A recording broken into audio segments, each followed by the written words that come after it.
Now, I'd like to invite our roundtable participants back to the virtual stage and turn on their cameras and hand it over to our moderator, Will Masgay. Take it away, Will. Much appreciated.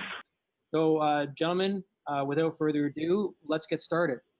So as an introductory question, I think it's worth examining what is recovery going to look like for the Canadian manufacturing sector, just generally speaking. Maybe I can go first. It's going to be slow. It's really going to depend on where key markets are going, where key customers are going. I think that's clearly going to be a reflection of the progress of the pandemic and whether or not the economy can open up to the degree I think we're all hoping for. So I think it is going to be slow. The longer it lasts, of course, the greater the cash flow pressures, the greater the risk about whether or not companies can actually manage through the financial consequences of the pandemic. Great. Does anybody else have any thoughts they want to add to what Jason just spoke about? Yeah, I'd say I'm in agreement with Jason, but it is also an opportunity to grab market share as we're growing. I know when we had the tariffs came into place, I felt there wasn't enough energy put to go down into the U.S. and say, hey, we can be your solution. So we have to offset that. Part of the slowness will be our own slowness, and we can really leap forward and start grabbing the market share and bringing our businesses back up a little bit faster as we go forward. But it's up to us, and Jason mentioned a lot, the leadership to really make this happen. Fantastic. Thank you, Alex. So this next question ties into our last poll question. So Anna, could you bring the results of the poll question up on screen and we can sort of launch off that? So are the demands of social distancing and more spread out work environments causing you to consider investing in increased automation? It's pretty even split here. So from there, I'll just ask our panelists, do you think it's a good idea for manufacturers to be investing in increased automation as the demands of social distancing and sparser work environments become a sharper reality as we move into the doldrums of this pandemic? I think we started to see some of that investment even pre-COVID with some of the workforce issues that they were seeing. I think there's an element of uncertainty right now for large investments. I do think clients are looking for that. It will certainly be a factor in physical and social distancing and ramping up operations as we recover from this. But I do think that element of uncertainty it's got a lot of people on the fence at the moment. It is definitely going to be that, and a digital strategy is going to be part of the future here for sure. Does anyone else have any other comments just on A, social distancing, and B, more generally, workforce and efficiency issues post-pandemic as it pertains to automation? Maybe I can jump in here. We just in early 2020, we went out on digital adoption. And what was the plan? What was the plan for companies to come together with a strategy moving towards digital adoption?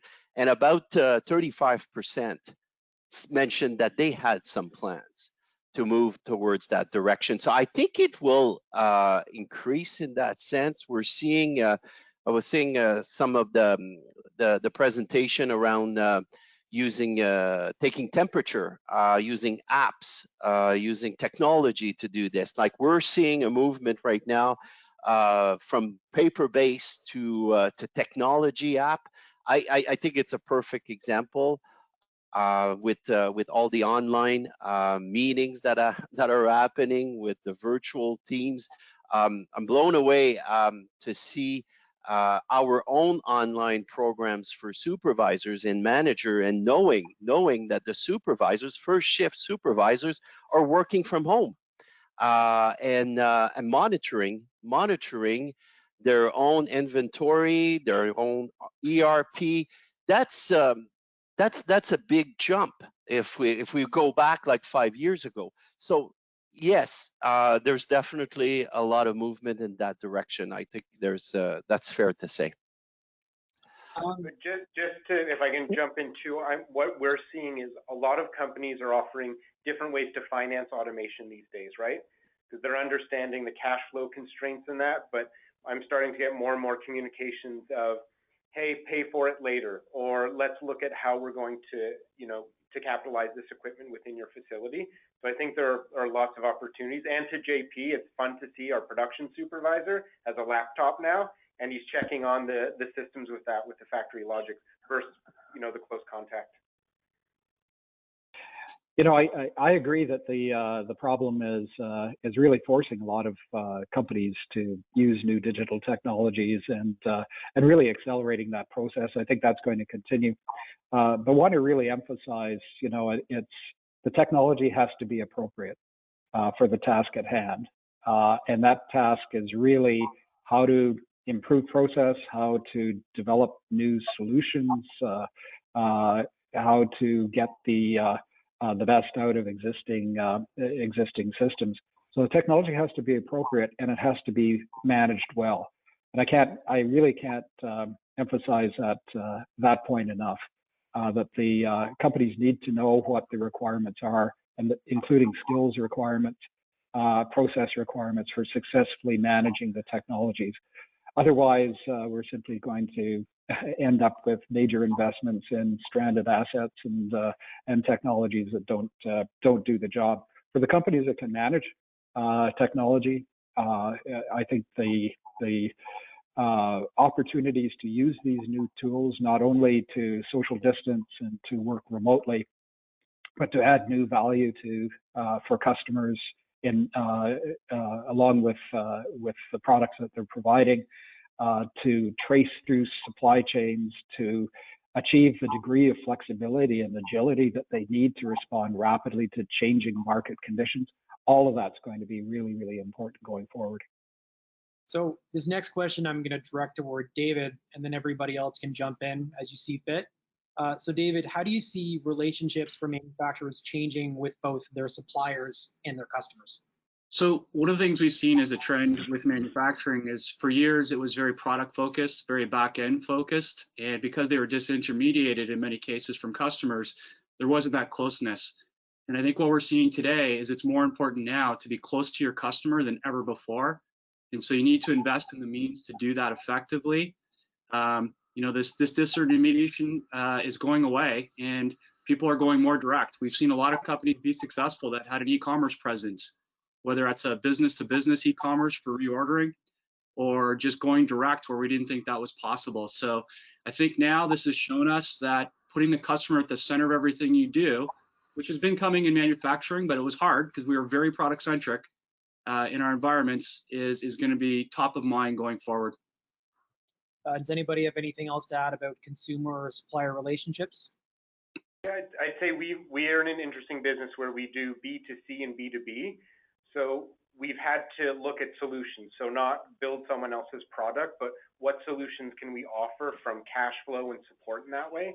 And you have to tie it from our customer right back into the supply chain and our suppliers to have those open conversations to say, we have a wonderful customer who are struggling from a cash flow perspective.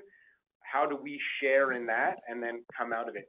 We're not seeing that so much with our B2B customers. I feel it'll be a couple of months later that we'll start to feel that struggle, but it's the open communications, and we don't just build other people's products, but we want to solve problems and create a total solution for you. Moving on, it's no secret that with PPE, with new technologies, that there are going to be increased costs, both capital costs and operational costs for manufacturers, ramping up again and getting used to the new normal.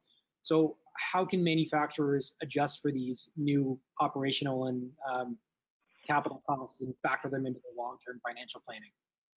I think a lot of that is by, sorry, go ahead, JP. I just wanted to go back to your last question around the supply chain and the suppliers. The good news, and Jason Meyer touched on it, Canada is very well diversified. And in the last 15, 20 years, a lot of companies were going to Southeast Asia and were moving in internationally when at the same time in their own backyard, they would have suppliers. who could fill up these orders. We're seeing a big movement, even in the last 60 days, where people are getting to know each other.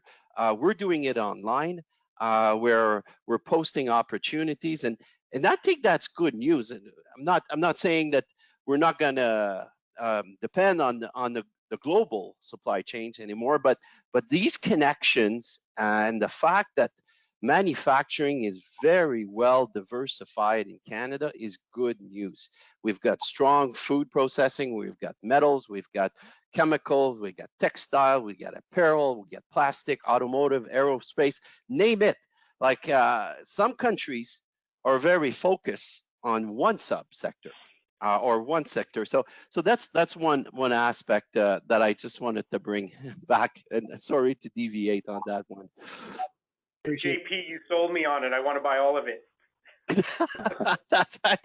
That's right. But I think it's good. It's good for Canada. We're looking at, and I know there's a lot of talk about the domestic and building these bridges, but EMC's is looking under the hood on this part and trying to help on that side. Yeah, in terms of increased financial burdens that manufacturers didn't think they would be investing in 6 months ago, I mean, how can they account for these both in the short term and the long term, and keep their cash flow going, and keep their books in the black? Just to continue, and I'll turn to my colleagues there. There's a lot of programs right now, and there's a lot of groups doing great stuff to pitch in and to provide help. Government, I mean, I cannot stop to say how responsive they became. They came to the party with flexibility as well. NetGen is a perfect example, and we're seeing with the federal government, with the regional agencies, and the provincial government as well. So my recommendation or my suggestion would be to speak up and for employers when they need help, and we are constantly in communication with the government at all levels, and coming up with these type of solution. If it's related to cash flow, it's related to customer focus initiatives, and so on. So that's that would be my 2 cents on this. Ted, I agree. There are a lot of opportunities here, a lot of sources of funding, and even the banks are moving to sustain investments. I think everybody, again, following up with JP, one of the lessons I think we've all learned is how important manufacturing actually is in Canada. Here, especially in being able to stand up production of really critical healthcare products here. The solutions that are coming out of manufacturing, and that the production of PPE, these critical products, manufacturers are playing a really critical role. But secondly, of course, we are seeing gaps in supply chains, and pretty critical gaps, and not only in final products, but in materials, components, parts, equipment required for the production of PPE and for healthcare products, and that's where the opportunities are, I think, and will continue to be. There's also sort of some really critical supply chain gaps in terms of the supporting services. Here, the U.S., for instance, is not only restricting the export of healthcare products to Canada to treat COVID-19. They've now begun to restrict testing laboratories to only U.S.-based companies. So, I mean, these are really serious problems. Governments need to work through this. I think tremendous implications for trade policy here. But in the short term, we all have to deal with this. The opportunity is to be able to respond quickly. But going back to main point, and where it's connected also with financial considerations, we've seen we had over 1,000 applications for funding for our COVID projects, and many of these were extremely good, and we tried to find as many sources of financing as we possibly can. And our website and other websites have all sorts of guides to public as well as to private sector funding for automation and for to stand up production for new products to fight COVID or existing products to fight COVID. But the key thing that we found with some companies was that they were coming to us because they wanted to increase production of critical products, PPE especially, but this wasn't the major part of their sustainable business plan. They saw government funding as simply give us money to set up production of a product that we know in 2 years we're not going to be in that line of business anymore. We know that machinery and equipment, isn't going to be used. And that's not the type of sustainable investment I think companies need to be looking at. They need to find a sustainable business opportunity here, and then connect the financing to real business proposition. We said to many companies, show us your purchase order. If you have a purchase order, show us the procurement opportunity here. If you can go and get a purchase order, then we can set you up for financing. That's easy, but don't expect if there's no business case to obtain the financing or even in some cases the funding that is required just simply to set up a temporary type of production. Okay, thank you, Jason. So just moving on here, I'm going to direct this question to Jason. So you talked a lot in your presentation about containment and about really how to stop the spread and to create a safe and efficient work environment. So a lot of manufacturers are they're hearing about PPE, they're hearing about sanitation and sterilization. How do these elements fit together within a manufacturing shop floor? And how can manufacturers, put together a program that's A, cost effective, and B, is efficient and doesn't result in a lot of lost time or lost efficiencies? Sure, thank you. I think it's important on the outset to realize that it's not one size fits all.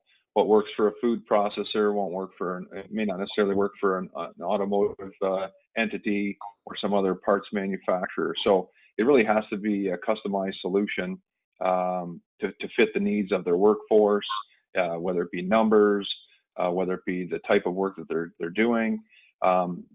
You want to retain the advice of an expert in this case. It's not just any mask will do, it's what type of mask. You got to make sure you're not introducing additional hazards by adopting the PPE, whether it's a face shield that's fogging up, whether it's something that could fall into the food.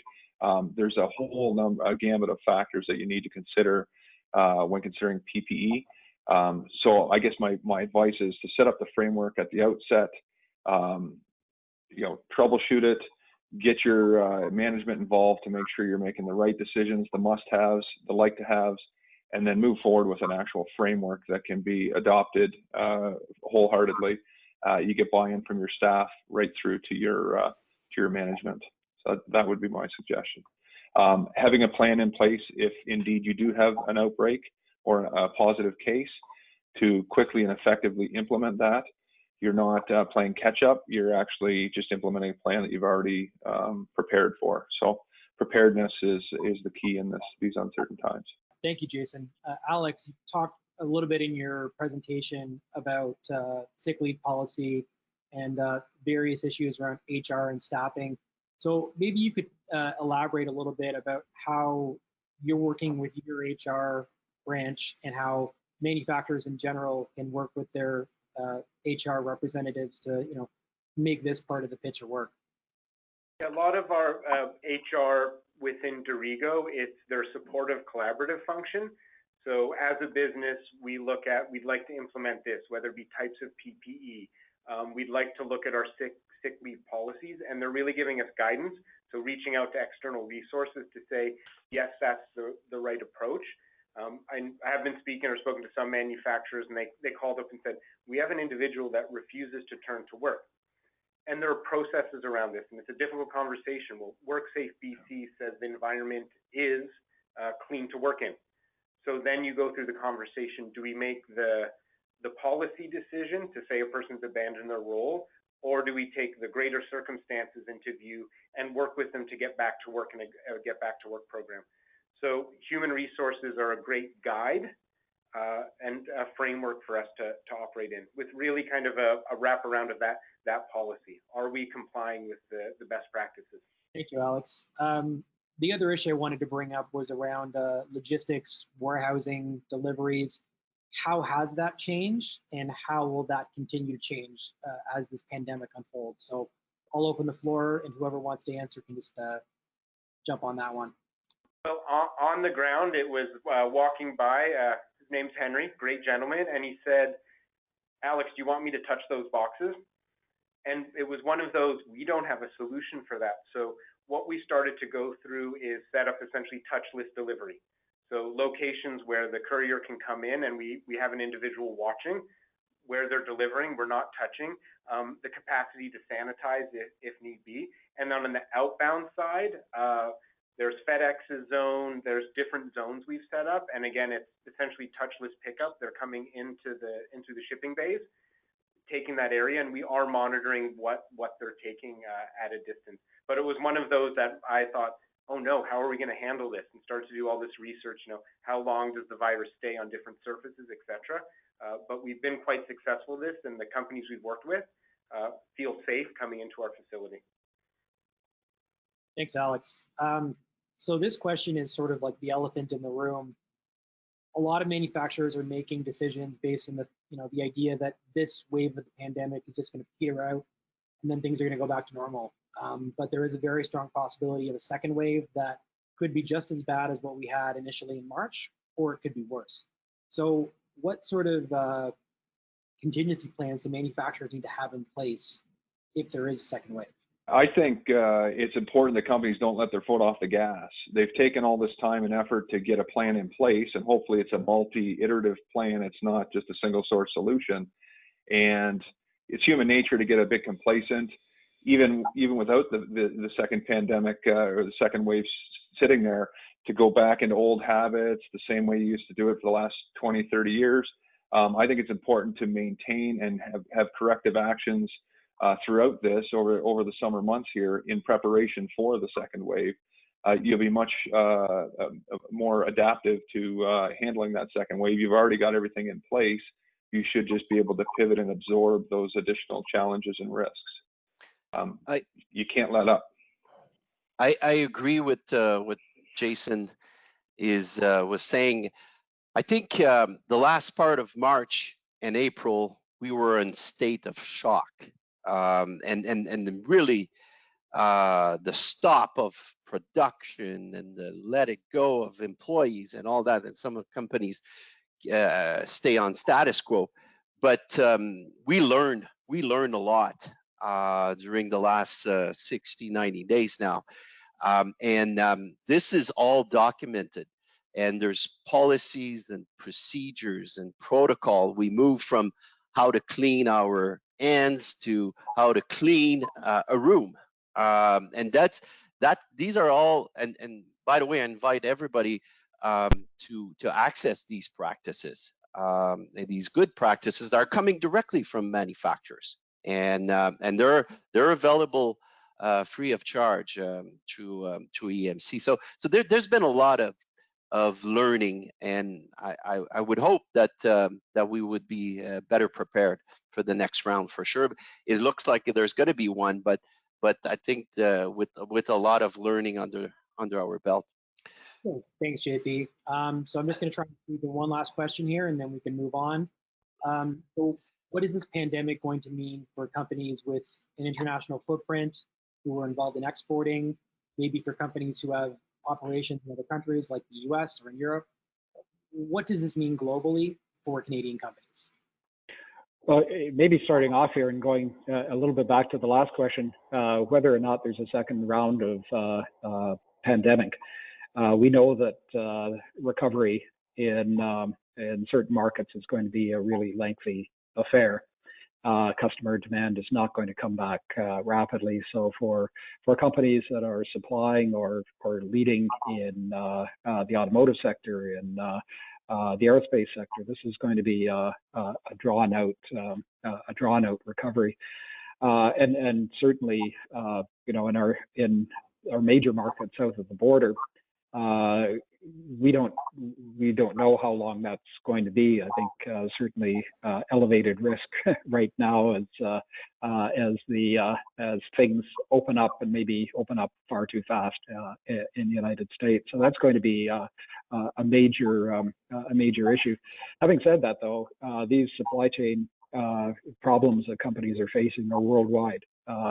They're just as real in China and Vietnam as they are in the United States and in Canada and in Europe. And that's where the business opportunity, sizable business opportunity, resides for those companies that can take advantage of it and offer new solutions, alternative solutions.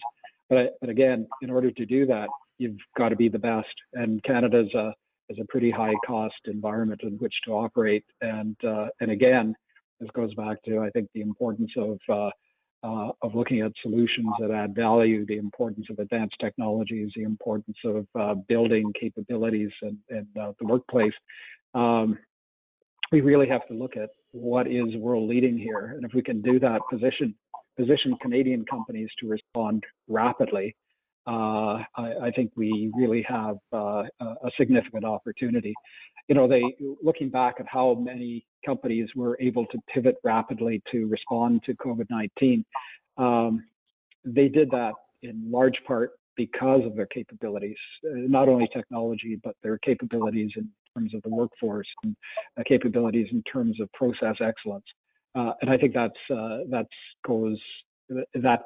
is going to be extremely important going forward. It's my apologies, because I'm an economist and I can look at macro trends and stuff like that. But at the end of the day, it's really the ability of companies to manage the situation, take advantage of it as well as they can. That's going to create the real leaders here. Awesome. Well, thank you so much, Jason. That's all the time that we have for our roundtable. Thank you, Alex. Thank you, Jason. Thank you, Jason. Thank you, JP. And thank you, David. This has been fantastic.